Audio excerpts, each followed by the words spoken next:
Oh, hello. Do you know the best Magic the Gathering format that benefited from Modern Horizons 3? No, it's not modern, it's Pauper. Seriously, Pauper is as fun and diverse as it's ever been, and it's all thanks to the influx of powerful but not too powerful commons introduced in the third installment of Modern Horizons. There's really never been a better time to start playing Pauper, but hold on, what even are we talking about here? Pauper is an eternal 60-card 1v1 constructed format consisting entirely of commons. Any card in Magic's history that's ever been printed at common rarity is legal in Pauper. The only exceptions, of course, are the 30-some-odd cards on the format's ban list. Sorry, Monastery Swiftspear, I'll catch up with you in Pioneer and Modern. And Standard, oh my god, at least there's one format free of it, and it's Pauper! Many beloved and iconic cards from throughout Magic's history are legal in Pauper, like Lightning Bolt, Brainstorm, Dark Ritual, and Lotus Petal. I love that this is a format where you get to play with such iconic Magic the Gathering cards. There are even several banned modern cards that have found a home in Pauper, such as Faithless Looting, Ponder, Dread Return, and the original Artifact lands. There are currently a wide range of viable strategies in Pauper spanning every macro archetype, from aggro to control, midrange to combo, and even a ramp deck that regularly and easily casts 6 and 7 mana spells. The format is exceptionally high synergy, with virtually every deck in the format designed around a cohesive game plan that every card in the deck contributes to. Best of all, it's incredibly affordable to play Pauper. You can buy most Pauper decks for about $50, which is more or less the same price as a Commander Precon. And that's not a watered-down budget deck. These are fully optimized, fully competitive, and fully ready-to-play decks that will never rotate and you can play with, well, forever. Pauper is also a format that is highly resilient when it comes to bans. Now, Pauper doesn't rotate, so when you build a deck, you've got it for life. Unless, of course, a card in that deck gets banned, which is pretty rare, but even when it happens, the deck is likely going to continue. And if somehow it destroys the deck entirely, well, have you seen how little they cost? Does it matter all too much? And again, a single card banned usually doesn't mean that the rest of the deck is no good. Just look at Affinity. The deck has had card after card banned from it. Atog, my favorite card ever, gone. Disciple of the Vault, Sojourner's Companion, Cranial Plating, and so on, yet the deck has continued to adapt, and it still remains a Tier 1 strategy. You can't get rid of Affinity. So yeah, I did lose my Atogs, all gone, but it really wasn't that big of a financial loss. In this video, I'm going to provide an overview of the Pauper meta game with a particular focus on some of the decks that are, in my opinion, the coolest and most unique in the format. By the end of this video, you will not only have an understanding of the various wild and exciting things that Magic the Gathering commons are capable of, but you may also have an idea about which Pauper deck you want to build for yourself to bring down to your local game store for Pauper. This is a big format with a lot to cover, so let's not dawdle any longer. Join me as we enter the rich and frugal world of Pauper, Magic's most accessible 60-card format. Let's discuss the full spectrum of Pauper decks available to you, beginning with aggro. There are a lot of different aggro strategies in Pauper, including one of the best decks in the format, Mono Red Synthesizer, a red artifact aggro deck that is made up entirely of 1-drops. I kid you not, the deck list is just 43 1-drops and 17 lands. I love it! But for this video, I'll be focusing primarily on the more unique things going on in Pauper. For instance, there's an entirely different burn deck built around the Madness mechanic. Rakdos Madness is chock full of discard outlets like Faithless Looting, Grab the Prize, and blood tokens from Voldaren Epicure and Vampire's Kiss. These discard outlets enable a trio of aggressive Madness cards, Kitchen Imp, Alms of the Vein, and Fiery Temper, to be cast for just 1 mana, an exceptional rate for the effect they offer. The deck also runs a card that's entirely uncastable, Sneaky Snacker, a Dimir Gold fairy from Modern Horizons 3 that I called out as one of the best new cards cards for the Pauper format from the set. What? The professor was right in one of his top X lists? It actually happens more often than you think. Don't act so surprised. Anyway, Sneaky Snacker might as well have a mana cost of 1 billion turquoise mana, because all you need to do to get it into play is to discard it to one of your many looting effects. Then draw 2 additional cards on your turn with your looting spells to return the snacker to the battlefield tapped. But aggro decks in Pauper aren't all red, and there's many white-based decks that use aggro, largely built around highly efficient flying creatures that bounce your own stuff back to your hand. The primary example of this is Core Sky Fisher, a 2-mana 2/3 flyer that requires you to bounce a permanent you control when it enters play. Normally this would be a drawback, but thanks to a variety of permanents that give value when they enter play, this deck turns the Sky Fisher's downside ability into an upside instead. Bounce a Thraben or Novice Inspector to get another clue, or bounce Militia Bugler to grab an additional small creature from your deck. Sometimes these decks splash red for Experimental Synthesizer, or black for Tithing Blade, 2 artifacts that love entering play over and over again. Experimental Synthesizer even gives you value when it leaves play, which makes red the more common choice for a splash color in these decks. Decks built around these artifacts tend to run redundancy for Core Skyfisher in the form of Glint Hawk, a 1-mana 2/2 flyer that requires you to bounce an artifact you control, specifically when it enters play. These Skyfisher decks are aggressively slanted, but the value they generate makes them easily capable of grinding well into the late game. Speaking of grinding into the late game, let's take a look at a couple of mid-range decks, shall we?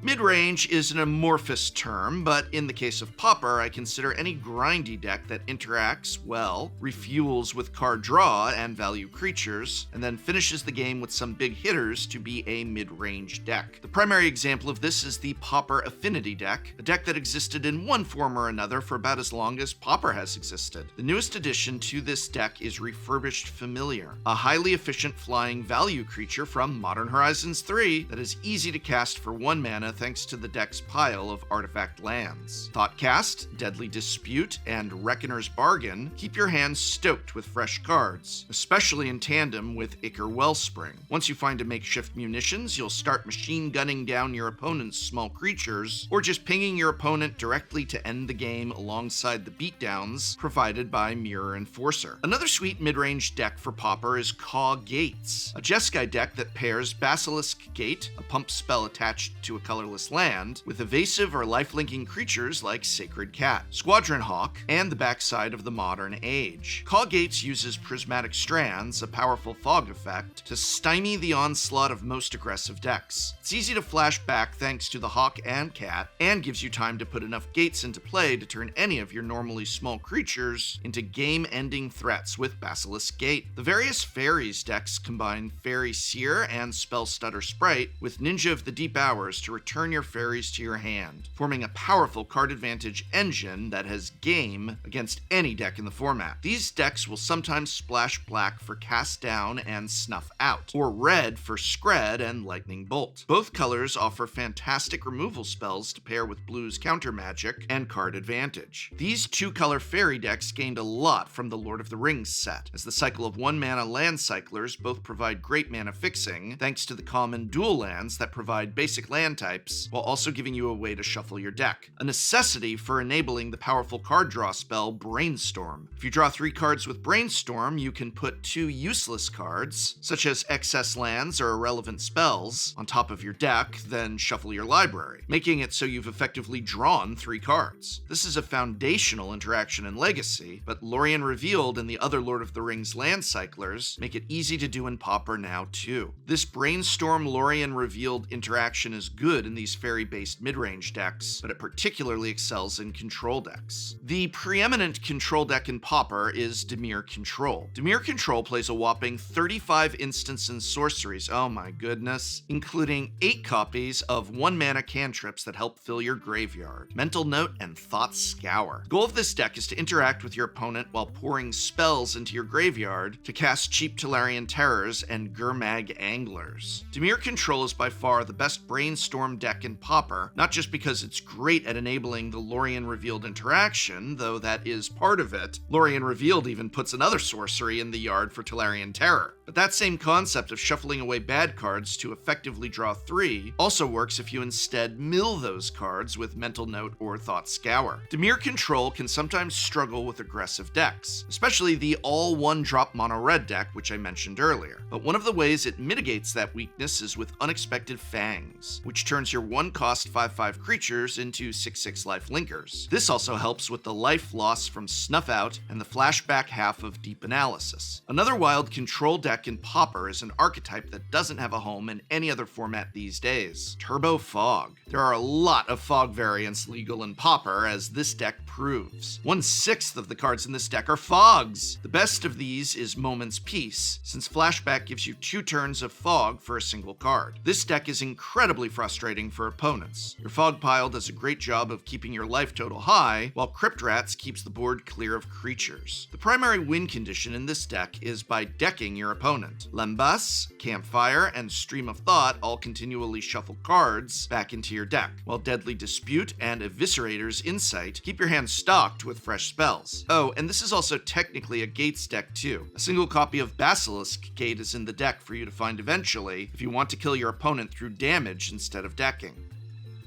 Alright, speaking of alternate win conditions, let's move on to the combo decks in Pauper. There are a lot of combo decks in Pauper, and I suppose that's no surprise given that Pauper is an eternal format. But over the years, many of the format's best combos found their way onto the ban list. Fear not, there are still many legal Pauper combos left, and I think you'll find that they're well balanced relative to the rest of the format. They're good, but not unbeatable, and more importantly, they are fun to play both with and against.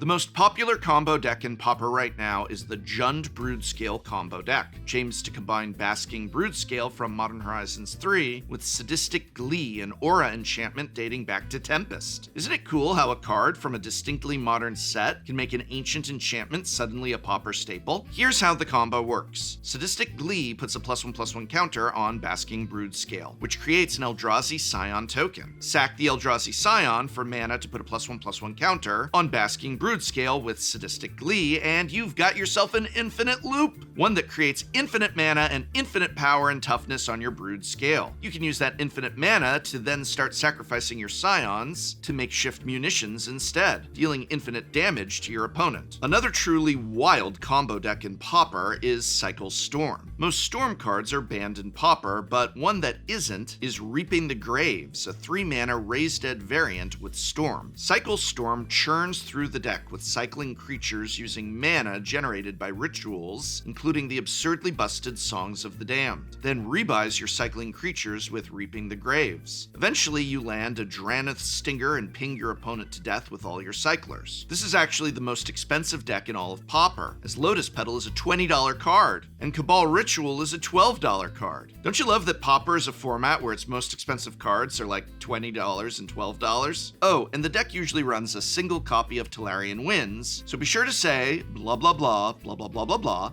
anytime and every time you cast it. Another sweet combo deck that I want to highlight is Golgari Reanimator. You see, both Exhume and Dread Return are legal in Pauper, which means it's not hard to bring a big creature back from the battlefield. Remember those 1-mana land cyclers I mentioned earlier in the video? Well, the ones in Jund colors happen to be pretty large creatures, and when you cycle them, they put themselves in the graveyard. The curve cycling Troll of Khazad Dum on turn 1 into exhuming the troll into play on turn 2 puts a ton of pressure on your opponent early on. The Golgari Reanimator deck backs this up with a great plan B, filling the yard with creatures using Satyr Wayfinder, Stinkweed Imp, and Blanchwood Prowler. Eventually, you'll have enough creatures in the yard to make Lotlith Giant's Enter's effect lethal. Just mill over a Dread Return, then sacrifice your small creatures to its flashback cost to return Lotlith Giant to play. The 3 creatures you sacrifice will count to its Undergrowth ability. Pauper is also a format that has a ramp archetype. There are 2 different versions of Gruul Ramp in Pauper, though both play the same core of early plays and top end. Arbor Elf and Utopia Sprawl provide a huge burst of mana, mana, with the elf untapping the land you enchanted with Utopia Sprawl. This provides mana fixing too, allowing you to easily splash red for your top-end cards. Get enough mana into play and you can start casting Annoyed Altasar and Boarding Party, a pair of excessive 6-power Cascade spells that provide a ton of value strapped to a huge threat. The Gruul deck is the last home of the initiative mechanic in Pauper, as all of the 4-mana initiative creatures have been banned. Avenging Hunter, a 5-mana 5/4 trampler, though, is still legal, and this deck is capable of casting it as early as turn 3. Avenging Hunter hits hard, ending the game quickly with the combination of its large trampling stat line and the ability of the Cascade mechanic to end games quickly. The middle of Gruul Ramp's curve either consists of card advantage, like Lead the Stampede, or a Ponza-style land destruction suite of Acid Moss and Thermokarst, 2 green Stone Rain variants. Acid Moss also provides additional mana ramp on top of its land destruction. In a format with shaky mana such as Pauper, these Stone Rain effects are very effective, especially when cast ahead of curve with your early game mana ramp.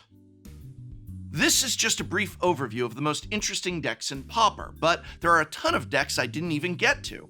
Pauper has an incredibly deep card pool with lots of sweet interactions between cards printed decades apart from one another. There's just so much room to explore and even try your hand at brewing a deck of your own, and if you'd like to see the format in action, we've actually played a couple games of Pauper on Shuffle Up and Play. Check out our most recent episode with Andrea Mengucci here, or linked in this video's description.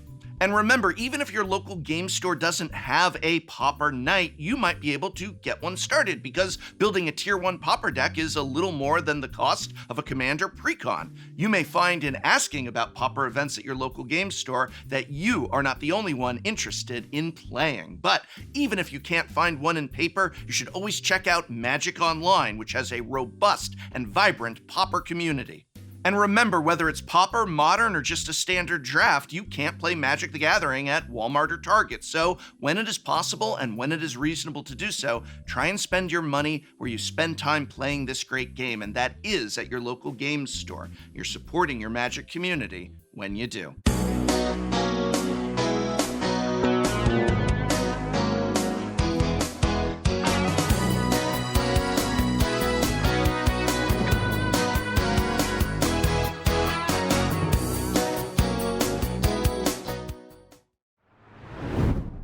Next time on Shuffle Up and Play. Today, the Proliferate Cube. This is a cube where dice are the most important thing, and the Proliferate mechanic lets you do different stuff with them. So we have energy, we have poison counters, all kinds of cool stuff going on. Carmen, if you think about it, you've created the cubiest cube because your cube needs the most little cubes. Oh my god! All right, third card. Oh! Wow, we're so happy and excited. It's so great. It's Playing a Johnny, Caller of the Pride. I'm so dead. Stop. I'm so dead. Ideally. What's your life total? Alexa, play Sandstorm by Darude. Why is it always Sandstorm by Darude?